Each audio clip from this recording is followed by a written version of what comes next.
Millet Marvels, changing the way world eats by Tenali Double Horse.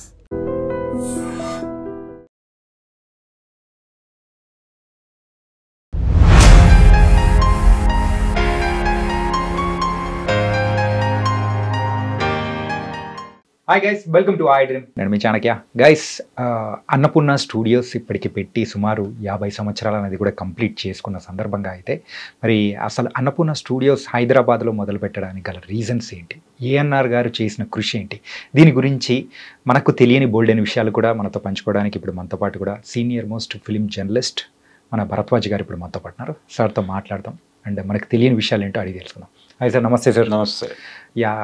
ఎంతో గొప్ప banner and దాంతోపాటు మన Telugu cinema ఇండస్ట్రీకి సంబంధించి 2 కళ్ళ లాంటి 2 హీరోల్లో ఒకరైన ఏఎన్ఆర్ గారు ఫస్ట్ చేసిన అన్నపూర్ణ స్టూడియోస్ 50 సంవత్సరాలు పూర్తి చేసుకుందంటే అంత ఈజీ కాదు సార్.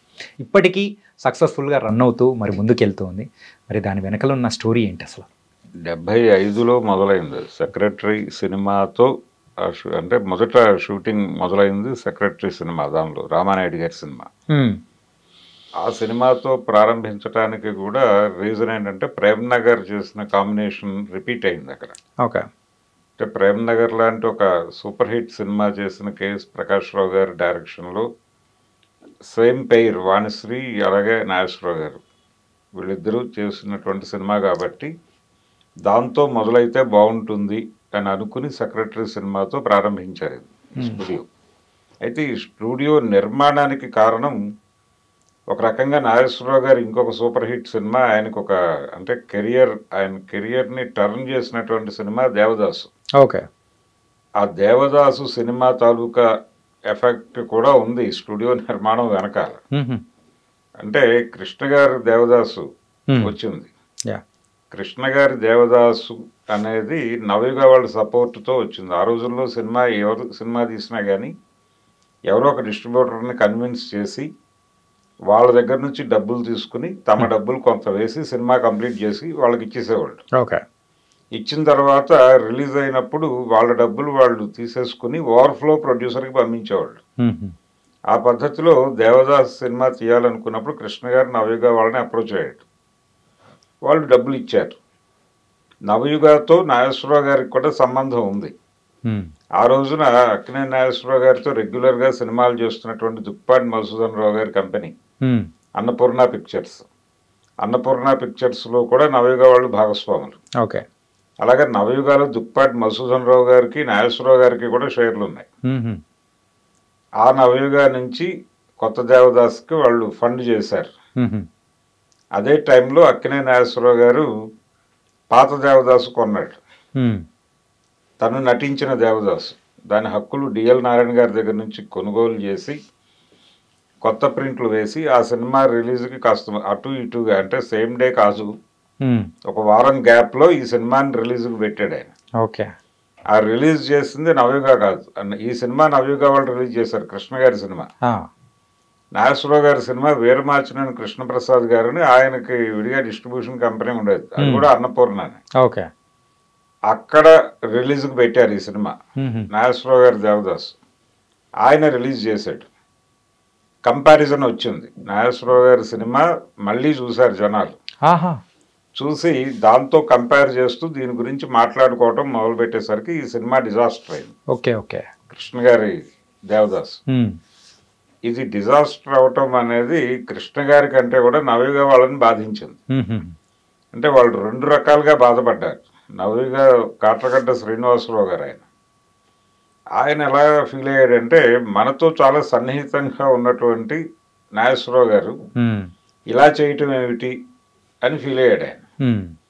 అంటే ఆయన కంపెనీలో మనకి అంటే అన్నపూర్ణ పిక్చర్స్లో మనకి సంబంధం ఉంది, అలాగే నవయుగాలో వాళ్ళకి సంబంధం ఉంది.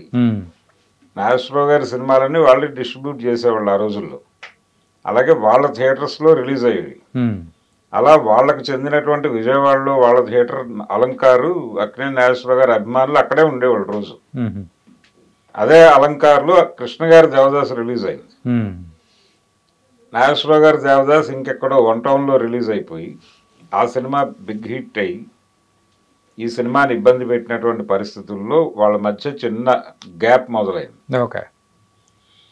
అప్పుడు నవయుగ వాళ్ళ కంట్రోల్లో సారథి స్టూడియోస్ ఉండేది. నాగేశ్వరరావు గారు మెడ్రాస్ నుంచి హైదరాబాద్ షిఫ్ట్ అయిపోయిన తర్వాత సారథి స్టూడియోస్లోనే షూటింగ్లు చేసుకునేవాడు ఆయన. ఓకే. సారథిలో మాత్రమే షూటింగ్లు జరిగేవి. మెడ్రాస్ వెళ్ళటం మానేశాడు ఆయన. మానేసిన తర్వాత ఆయనతో సినిమాలు చేయదలుచుకున్న నిర్మాతలు హైదరాబాద్ వచ్చి ఇక్కడ సారథిలోనే చేసేవాళ్ళు. ఈ పద్ధతిలో నడుస్తూ ఉండగా ఈ సారథి స్టూడియోస్ నవయుగ వారి కంట్రోల్లో ఉన్న సందర్భంలో వాళ్ళు అక్కినేని నాగేశ్వరరావుని ఎంటర్ కానివద్దు స్టూడియోలోకి అని ఒక స్టాండ్ తీసుకున్నారు. ఓకే. అది ఆయన్ని గాయపరిచింది. గాయపరిచి దీనికి ప్రతీకారంగా ఆయన కూడా ఒక పని చేశాడు. ఈ కాట్రగడ్డ వాసు గారు అన్న కొడుకు అక్కినేని నాగేశ్వరరావు గారి సినిమాకి పనిచేస్తున్నాడు. అప్పుడు వి మధుసూదన్ రావు గారి దగ్గర డైరెక్షన్ డిపార్ట్మెంట్లో పనిచేస్తున్నాడు. ఆ తర్వాత అతను ప్రొడ్యూసర్ అయ్యాడు. కాట్రగడ్డ మురారి. ఓకే. యువ చిత్ర అనే బ్యానర్లో సినిమాలు తీశాడు ఆయన. ఆయన అప్పుడు డైరెక్షన్ డిపార్ట్మెంట్లో మధుసూదన్ రావు గారి దగ్గర పనిచేస్తున్నాడు. ఆయన్ని పనిలోంచి తీసేసి ఇంటికి పంపించేశారు. సరే, ఏం జరిగినా కానీ మొత్తానికి ఈ దేవదాసు, కొత్త దేవదాసు పాత దేవదాసు గొడవల్లో సారథి స్టూడియోలోకి ఎంటర్ కాని పరిస్థితి నాగేశ్వరరావు గారికి వచ్చింది. ఓకే. వచ్చినప్పుడు ఆయన చేశారు. అప్పుడు మహాకవి క్షత్రయ్య ఈ సినిమాలు షూటింగ్లు జరుగుతున్నాయి ఆయనవి. అవి బెంగళూరు షిఫ్ట్ చేసుకున్నాడు. చేసుకొని అక్కడ కంఠీరవ స్టూడియోస్లో వాటిలో చేసుకుని ఇమ్మీడియట్గా మనం సొంత స్టూడియో ప్రారంభించాలి హైదరాబాద్లో అని నిర్ణయం తీసుకున్నాడు. నాగేశ్వరరావు గారికి జరిగినటువంటి ఇంకొక నష్టం ఏంటంటే ఈ వివాదంలో దుక్కిపాటి మధుసూదన్ రావు గారు ఈయనకి గాడ్ ఫాదర్. ఓకే. నాగేశ్వరరావు గారికి ఆయన కెరియర్ని అలా తీర్చిదిద్ది ఆయన సినిమా నటుడిగా ఆ స్థాయిలో నిలబెట్టడం వెనకాల ఆయన పాత్ర ఉంది. అయినప్పటికీ ఆయన నవయుగ వాళ్ళతో ఉండిపోయాడు ఈ వివాదంలో. దాంతో అన్నపూర్ణ పిక్చర్స్ అప్పటి వరకు నాగేశ్వరరావుతోనే సినిమాలు తీశారు. ఈ అన్నపూర్ణ పిక్చర్స్ అనే కంపెనీలో నాగేశ్వరరావు గారు ఆ తర్వాత లేడు. ఆ తర్వాత ప్రేమలేఖలు సినిమా మురళీమోహన్తో చేశాడు ఆయన. ఆ తర్వాత రాధాకృష్ణ అనే సినిమా శోభన్ బాబుతో చేశాడు. అలా వేరే హీరోలతో సినిమాలు చేశాడు. కానీ ఇంకా ఆ బ్యానర్లో నాగేశ్వరరావు గారు లేడు. పెళ్ళిడి పిల్లలు అనే సినిమా బాబు గారితో తీశాడు ఆయన. ఆ వివాదం తర్వాత అన్నపూర్ణ పిక్చర్స్లో నాగేశ్వరరావు గారు లేడు. ఓకే. ఆయన నవయుగతోనే కొనసాగాడు. నాగేశ్వరరావు గారు బయటకు వచ్చేసి సొంత స్టూడియో ఏర్పాటు చేసుకోవటం కోసం వెంగళరావు గారిని వీళ్ళని అప్రోచ్ అయ్యి మొత్తానికి ల్యాండ్ అలాట్మెంట్ వచ్చింది ఆయనకి. ఆ అలాట్ చేసినటువంటి ల్యాండ్లో ఆయన స్టూడియో, అంటే అప్పటి వరకు ఆయన సంపాదించింది దాదాపుగా పెట్టి, అంటే ఇక్కడ ఏం నడుస్తుంది ఏం నడవదు అనే దాంతో కూడా ప్రమేయం లేకుండా ఓకే పని మొదలు పెట్టేసి స్టూడియో నిర్మాణం చేస్తాడు ఆయన. చేసి ఇలా సెక్రటరీ సినిమాతో ప్రారంభించారు 75లో. ఓకే. ప్రారంభించినప్పుడు ఫక్రుద్దీన్ అలీ అహ్మద్ గారు రాష్ట్రపతి, ఆయన వచ్చి ఆయన చేతుల మీదుగా జరిగింది ఆ కార్యక్రమం. నిజానికి నాగేశ్వరరావు గారు హైదరాబాద్ వచ్చినప్పుడు చిత్ర పరిశ్రమ ఇక్కడికి రావాలి మెడ్రాస్ నుంచి అని ఒక పిలుపునిచ్చాడు ఆయన. కానీ ఆ రోజున ఇండస్ట్రీ దానికి స్పందించలేదు. దానికి రీజన్స్ అనేకం. అంటే ఇలా కాదు వెళ్ళటం అని చెప్పి అక్కినేని నాగేశ్వరరావు గారిని విమర్శిస్తూ రామారావు గారు ఆంధ్రపత్రికలో ఒక 5 వ్యాసాలు రాశాడు ఆ రోజుల్లో. అంటే ప్రతి విభాగాన్ని కూర్చోబెట్టి వాళ్ళకి ఏం కావాలి అనేది రాసుకుని వీళ్ళందరినీ సమన్వయపరిచి అప్పుడు కదా ప్రభుత్వం ముందు ప్రతిపాదనలు పెట్టాల్సింది. ఎవరో 2-3 నటులు వెళ్ళి ముఖ్యమంత్రి గారిని కలిసి కన్విన్స్ చేసే పని కాదు ఇది. అందుకని ఇది ప్రాపర్గా లేదు ఈ అడుగు. ఈయన మెడ్రాస్ నుంచి హైదరాబాద్ షిఫ్ట్ అవటం అనేది కరెక్ట్ కాదు అనే ఒక అభిప్రాయం ఆయనకు ఉండేది రామారావు గారికి. అయితే దీనికంటే ముందు బ్రహ్మానందరెడ్డి గారు ఆయన ముఖ్యమంత్రిగా ఉండగా పరిశ్రమను హైదరాబాద్ తీసుకురావడానికి ఒక ప్రయత్నం చేశాడు. ఓకే. ఇప్పుడు వనస్థలీపురం ఉన్న ఏరియాలో ఆయన బ్రహ్మానంద చిత్రపురి అనే పేరుతో ఒక అందరికీ స్టూడియోలకు స్థలాలు ఇస్తారని చెప్పాడు. ఓకే. చెప్పాడు, అలాట్మెంట్స్ జరిగినాయి. కానీ ఏ కారణం చేతో అది ముందుకు కొనసాగలే. అందులో రామారావు గారు కూడా తీసుకున్నాడు. ఓకే. రామారావు గారు తీసుకున్నాడు, విజయవాడలో తీసుకున్నారు. ఎల్వి ప్రసాద్ గారు తీసుకున్నారు. అది ముందుకైతే కదలలేదు. ఆ తర్వాత వీళ్ళందరూ విత్డ్రా అయ్యారు దానిలో నుంచి. రామారావు గారు తన కోసం ముషీరాబాద్లో తన సొంత స్థలంలో ఒక ఫ్లోర్ స్టూడియో కట్టుకున్నాడు. అలా మొదలైనటువంటి అన్నపూర్ణ స్టూడియోస్ అంటే 75లో ఈ సెక్రటరీ సినిమాతో ప్రారంభమైన అన్నపూర్ణ స్టూడియోస్ ప్రారంభోత్సవానికి చీఫ్ గెస్ట్గా మళ్ళీ ఎన్టీ రామారావు గారే వచ్చాడు. వచ్చి ఆయన ఫక్రుద్దీన్ అలీ అహ్మద్ గారు వీళ్ళతో ప్రారంభమైంది అది. ఈ ప్రారంభం తర్వాత ఆ టైంలోనే కొంచెం మళ్ళీ అప్పటికి కృష్ణార్జున యుద్ధం సినిమా తర్వాత ఈ హైదరాబాద్ షిఫ్టింగ్ ఈ హడావిడిలో వచ్చిన గ్యాప్ కొంచెం తగ్గటం ప్రారంభించింది కూడా అప్పుడే. ఓకే. ఈయన సినిమాలు కూడా అంటే ఈయన సింగిల్ ఫ్లోర్లో ఇక్కడ స్టూడియో ఉండేది రామకృష్ణ ముషీరాబాద్లో. అది సరిపోయేది కాదు. ఓకే. అందుకని ఆయన కూడా అన్నపూర్ణాన్ని వాడేవాడు. రామారావు గారు కూడా దానవేరు సూరకర్ణ సినిమాలో కొంత షూట్ అక్కడ జరిపారు అన్నపూర్ణలో. ఈ ప్రయాణంలో భాగంగానే నాగేశ్వరరావు గారితో తన బ్యానర్లో ఒక సినిమాలో నటింపజేయాలని కూడా అనుకున్నాడు ఆయన రామారావు గారు. ఆ ప్రయత్నంలోనే చాణక్య చంద్రగుప్త సినిమాకి ఆయన కమిట్ చేయించాడు. ఓకే. ఆ తర్వాత ఆ కమిట్మెంట్లో నుంచి పుట్టిన సినిమానే రామకృష్ణులు అని వివి రాజేంద్ర ప్రసాద్ గారు వీళ్ళిద్దరిని పెట్టి సినిమా తీశాడు. అది యాక్చువల్గా నాగేశ్వరరావు గారికి డేట్లు ఇచ్చాడు ఆయన. ఆ డేట్స్ రాజేంద్ర ప్రసాద్కి ఇచ్చి నాగేశ్వరరావు గారు ఆ సినిమా తీయించాడు. అలా ఆ సినిమా కూడా అన్నపూర్ణ స్టూడియోస్లో నడిచింది. ఇలా నెమ్మదిగా యాక్టివిటీ పెరుగుతూ ఉన్న టైంలో దాసరి నారాయణరావు గారు అన్నపూర్ణ స్టూడియోస్ అంటే ఆయన హిందీ రీమేకులు, రెండో దాసనారాయణరావు గారు ఒక ఫ్యాక్టరీ లాగా సినిమాలు తీసేవాడు. ఆయన అక్కడ సెంటర్ పెట్టాడు అన్నపూర్ణలో. పెట్టడంతో కళకళలాడటం మొదలైంది. షూటింగ్లు హడావిడి, ఆయన చేసేటువంటి హిందీ రీమేకులు, ఆయన ప్రొడక్షన్లో వచ్చేవి, ఆయనతో తీసినటువంటి నిర్మాతలందరూ మొత్తం బాధ్యత ఆయనకు అప్పచెప్పేశారు. ఆయన ఒక రకంగా సినిమా కాంట్రాక్టర్ లాగా వ్యవహరించేవాడు. ఓకే. అంటే ఇంత బడ్జెట్లో సినిమా ఇలా చేద్దాం అని ఆ బడ్జెట్ అంటే ప్రొడ్యూసర్ దగ్గర ఉన్న డబ్బులను బట్టి మిగిలిన బిజినెస్ ఇతర వ్యవహారాలు ఆయనే చూసుకుని సినిమా తీసేవాడు. అంటే హోల్ అండ్ సోల్గా ఆయనే ఉన్నట్టు ఆయనే బాధ్యత తీసేసుకునేవాడు. అందుకని అన్ని సినిమాలు అన్నపూర్ణ స్టూడియోలోనే జరిగాయి. ఓకే. ఇలా ఇక్కడ ఒక యాక్టివిటీ బిల్డ్ చేశాడు ఆయన. అలాగే స్టూడియో కోసం సినిమాలు తీయాలి అని నాగేశ్వరరావు గారు అనుకుని అన్నపూర్ణ పిక్చర్స్ నుంచి బయటకు వచ్చేసాడు. అప్పటికాయ వచ్చేసి అన్నపూర్ణ స్టూడియోస్ అనే పేరుతో సినిమాలు తీయడం మొదలుపెట్టారు. ఓకే. ఆ మొదటి అన్నపూర్ణ పిక్చర్స్లో అన్నపూర్ణ అంటే ఈయన వైఫ్ కాదు, ఈయన వైఫ్ పేరు కూడా అన్నపూర్ణే. చాలామంది అన్నపూర్ణ పిక్చర్స్ వెలుగునేడులో ఆ సినిమాలు తీసిన బ్యానర్లో ఉన్న అన్నపూర్ణ ఈయన వైఫ్ అని అనుకుంటారు. కాదు, దుక్కిపాటి మధుసూదన్ రావు గారి పిన్ని గారు. ఓకే. ఆవిడ పేరు అన్నపూర్ణ. అలా అన్నపూర్ణ పిక్చర్స్ అని పేరు వచ్చింది. దానిలో నుంచి బయటకు వచ్చిన తర్వాత తన భార్య పేరుతో ప్రారంభించినటువంటి అన్నపూర్ణ స్టూడియోస్ బ్యానర్ మీద సినిమాలు తీయటం మొదలుపెట్టాడు ఆయన. అలా వచ్చిన మొదటి సినిమా కళ్యాణి. దాసనారాయణరావు గారే డైరెక్టర్ ఆ సినిమాకి. ఓకే. మురళీమోహన్ హీరో, నాగేశ్వరరావు గారు కాదు. ఆ సినిమా మొదటి సినిమా అన్నపూర్ణ స్టూడియోస్ బ్యానర్ మీద. ఆ తర్వాత బుచ్చిబాబు, ఆ తర్వాత ఇతర సినిమాలు చేస్తూ ప్రేమాభిషేకంతో రైజ్ అయింది. అది పిల్ల జమీందారు ఇలాంటి సినిమాలు తీశారు.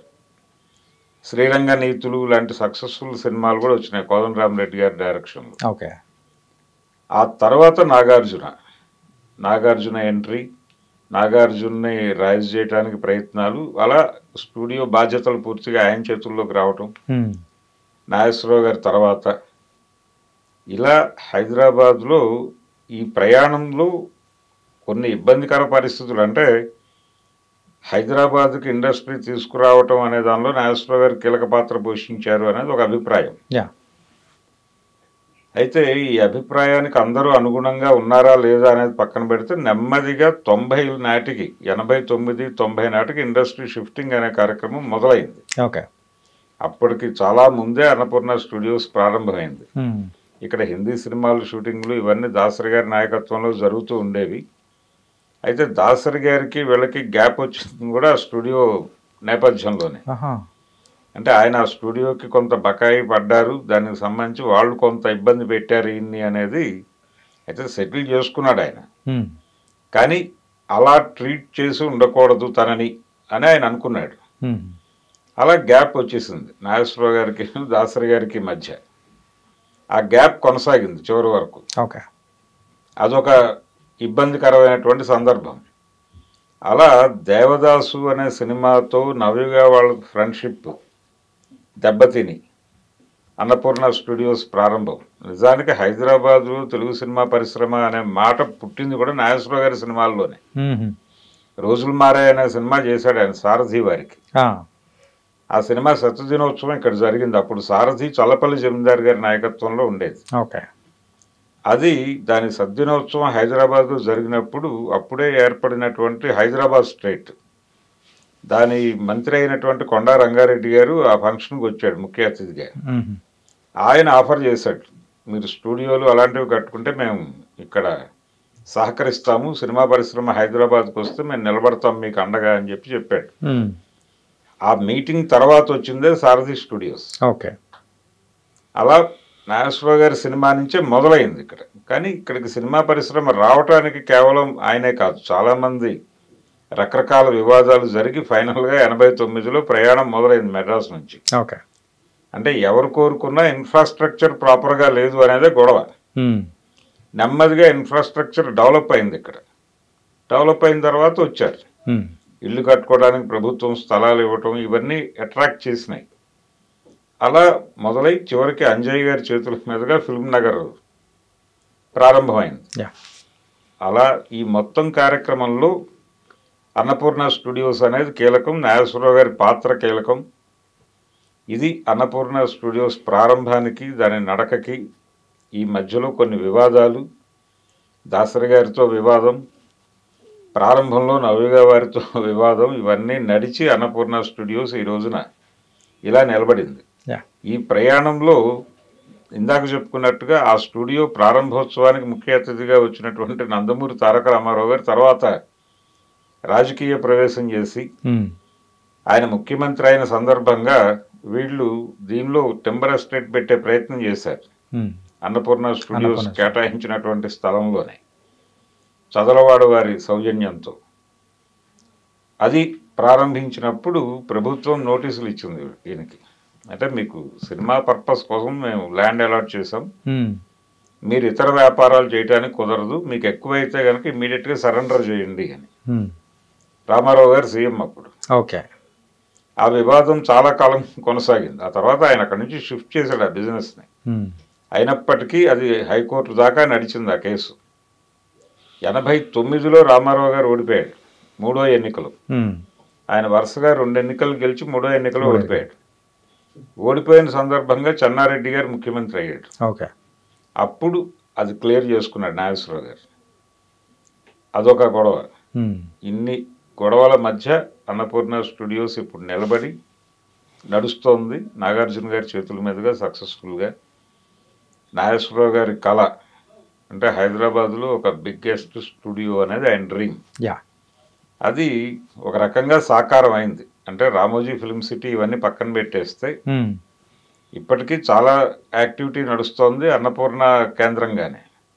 అలా సినిమా పరిశ్రమకి హైదరాబాద్ అడ్రస్గా మారినటువంటి అన్నపూర్ణ స్టూడియోస్ వెనకాల ఉన్నటువంటి కథ ఇదంతా. ఇప్పటివరకు మాకు తెలియని బోల్డ్ అనే విషయాలు మాత్రం చాలా చక్కగా చెప్పారు సార్. ఏంటంటే ఆ 50 years అసలు రావడానికి రీజన్ ఏంటి, వచ్చిన తర్వాత ఎదుర్కొన్న సవాళ్ళు ఏంటి, ఇలా అన్నీ చెప్పారు sir. So thank you sir. Thank you so much. And for more videos, please subscribe to iDream. Please subscribe to iDream. Please subscribe iDream. And please subscribe to iDream. For more videos, subscribe to iDream. please like, share and subscribe to the channel. Congratulations, iDream. Subscribe to iDream. Subscribe to iDream. So subscribe to iDream Media. iDream ki iDream team andarki huge congratulations. Please subscribe iDream Media. Please subscribe to iDream. Subscribe iDream. Please subscribe to iDream. iDream అంటే నా కళల ఛానల్ను subscribe చేసుకున్న నోరు తిరుగుతలేదు, మీరైతే గంట గుర్తు కొట్టండి. For more such videos, please subscribe to iDream. Subscribe to iDream. Please subscribe to iDream. Please subscribe iDream Media. Please do subscribe to iDream. Please subscribe to iDream Media. For best entertainment and information, please subscribe iDream. And don't forget to subscribe to iDream.